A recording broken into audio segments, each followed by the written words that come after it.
Greetings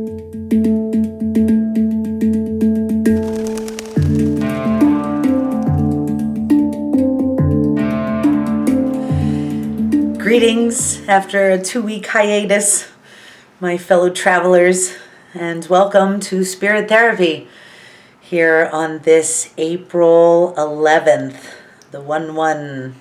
I hope you had a really good couple weeks. Feels very new right now, and I feel a little awkward. But I think I'm just going to keep going because, as if you've been watching this whole time, something usually happens that sort of brings me to a point, not sort of, does. So here's the point: when you feel uncomfortable or a little uneasy, just keep it going, because that's really all we can do right now. There's a lot going on. Feels so ridiculous to say there's a lot going on yet again. But my goodness, it just seems like the a lot going on that I talked about a few weeks ago is nothing compared to what's happening now. It doesn't matter who you are. It doesn't matter how enlightened you are or asleep you are. It's, what do we call it? Words do not suffice. It's a ride. We'll just call it a ride, because we're the ones that say whether it's good or bad. And we're saying a lot of what we think is good or bad right now, which is part of our constant manifestation and constant learning that is happening right now on a daily basis in every moment, whether we realize it or not.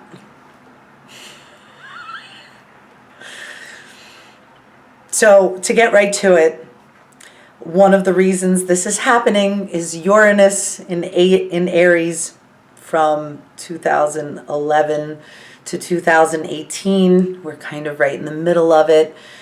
Uranus is all about expansion, expanding what you thought you could be, what you deserve, what kind of life you could have, what possibilities are possible, what amount of love is possible, and then expanding that.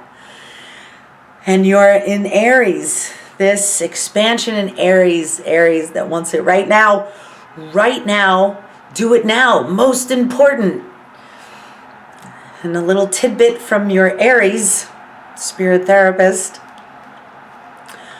Aries usually has one plan, Plan A. And if Plan A doesn't go well, Plan B is sitting in the corner with a box of tissues and a pint of Haagen-Dazs and crying your eyes out like a little baby.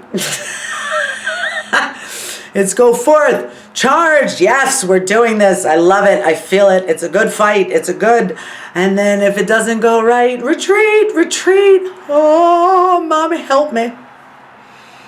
So you're either charging forward right now, or you're a little in mommy, help me. And it doesn't mean that you're not a warrior if you're in mommy, help me. It actually means that you're paying attention and you are feeling your feelings. As my favorite astrologer, Tom Lesher, says, the more emotion we can move, the more pleasure we can feel, the more power we have to manifest creation.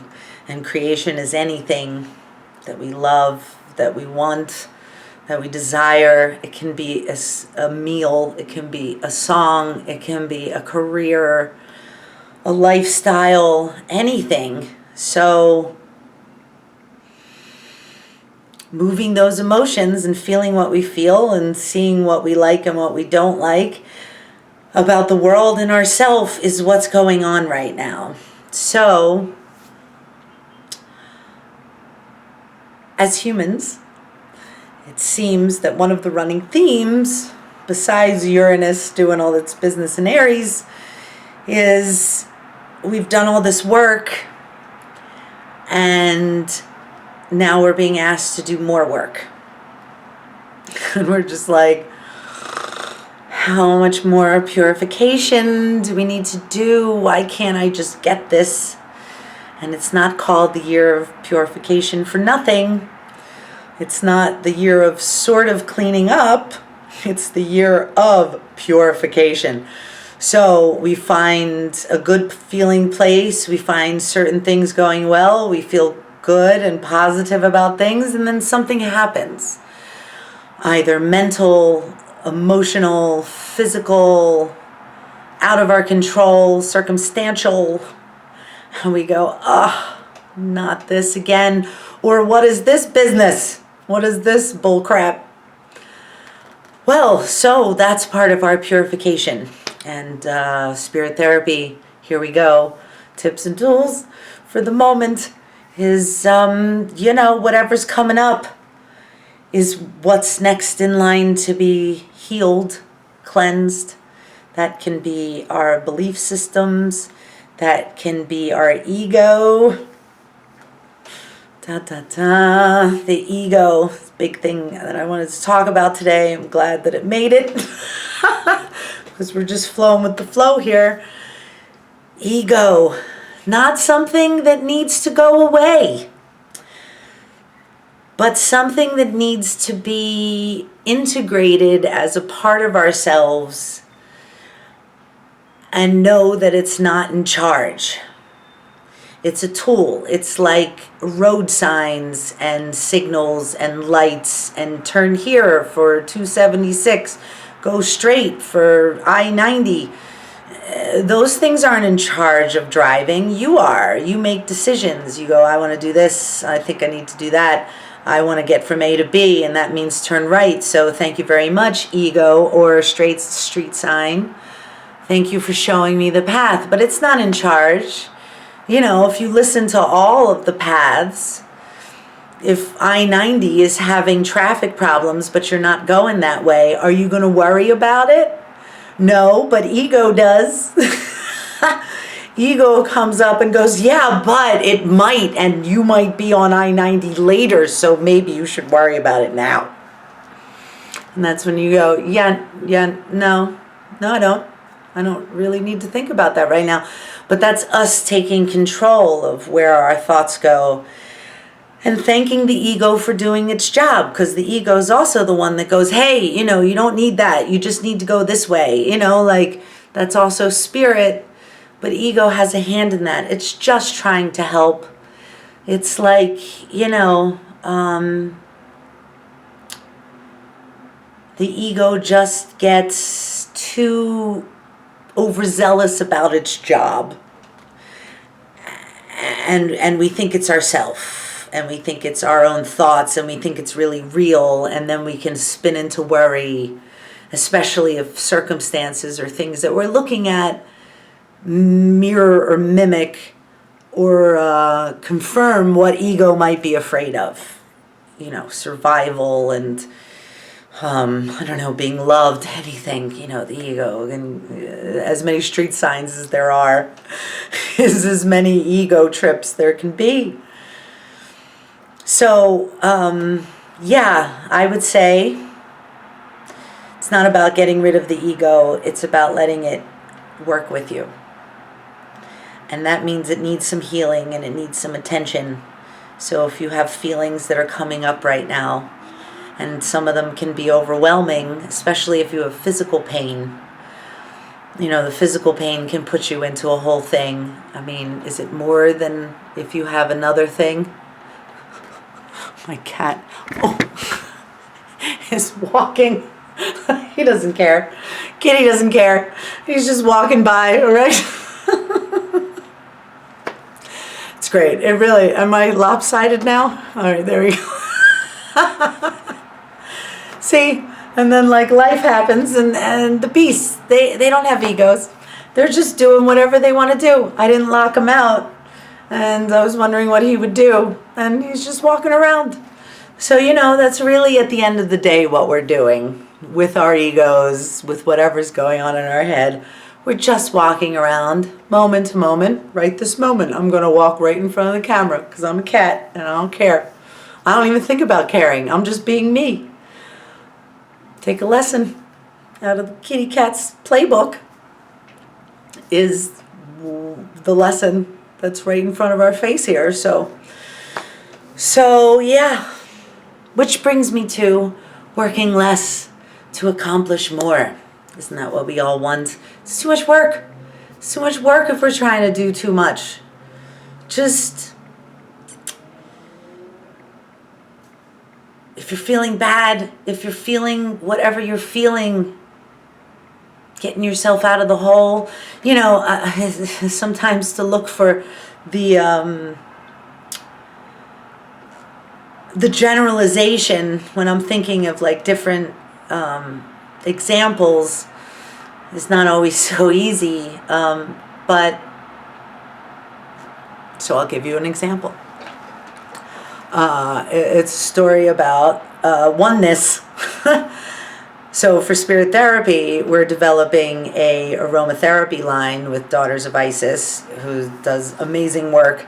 And so I tell her what I want for a blend for our spirit therapy, and she makes sense to match my words. And so we've gone through a couple rounds, and it's all on instinct, it's all on intuition. Does this line up with the word and the vision that I've given for it? So the one I worked with today is called Oneness. No pressure to come up with one scent that incorporates the oneness, right? But I've never really taken the easy road, so that's one of the blends. And so in this one, she's combined two of the last onenesses together, and it seems to really hit it, but there's this one scent in the middle that I don't really like. Now, I don't really like it. I'm not really quite sure if that's true. It's that it hits me and I go, huh. And now that I've worked with it a couple times, I realize that the oneness also has that huh in it. You're not going to like all of it.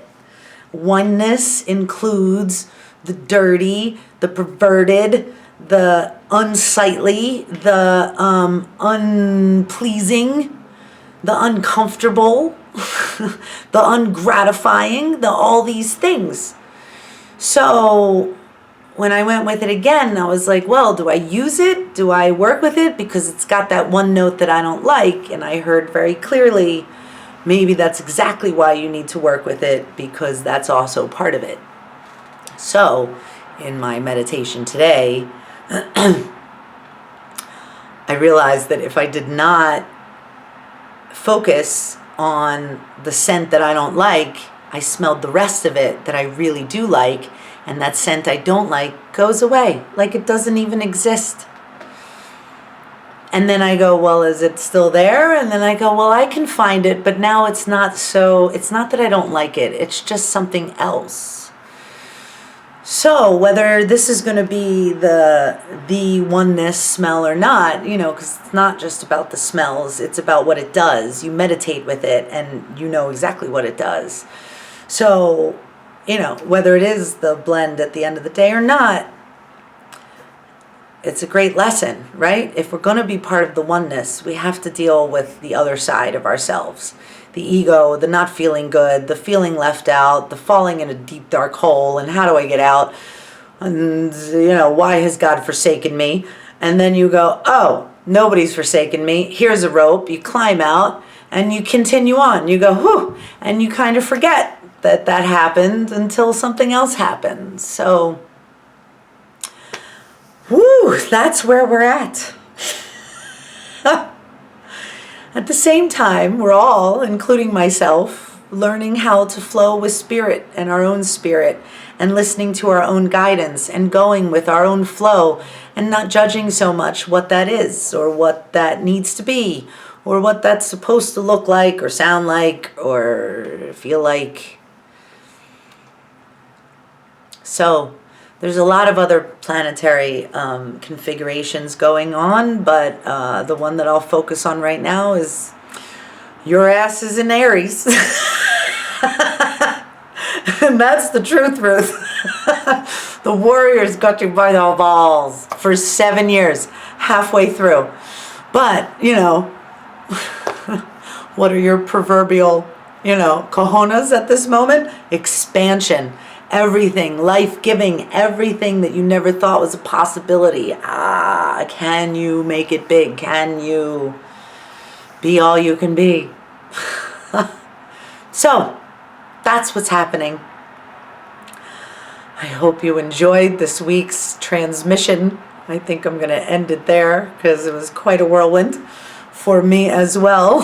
And you know where to find us, spirittherapy.nyc.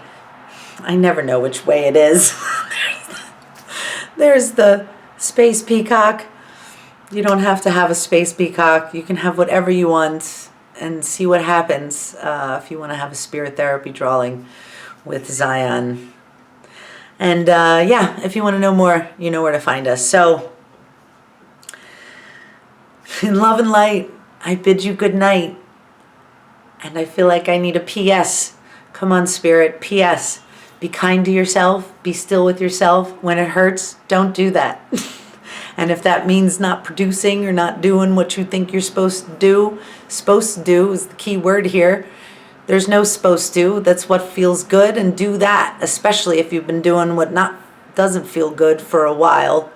Do what feels good now. And even if that's finding a good feeling place, like if your body doesn't feel good, remember what it's like to feel good, and do what you can do to just be in that. If your mind doesn't feel good, remember what it's like to not have worries. If your emotions don't feel good, just go, you know what, laughing Buddha, hands in the air, like you just don't care, and laugh, because at the end of the day, it's all hilarious. Remember that. The pudding's in the joke is in the pudding, and that's where you find love and happiness. All right, I'll contemplate that one too. Thank you, Spirit. Thank you all for listening. And now in love and light, I bid you good night. Have a great week. Talk at you very, very soon.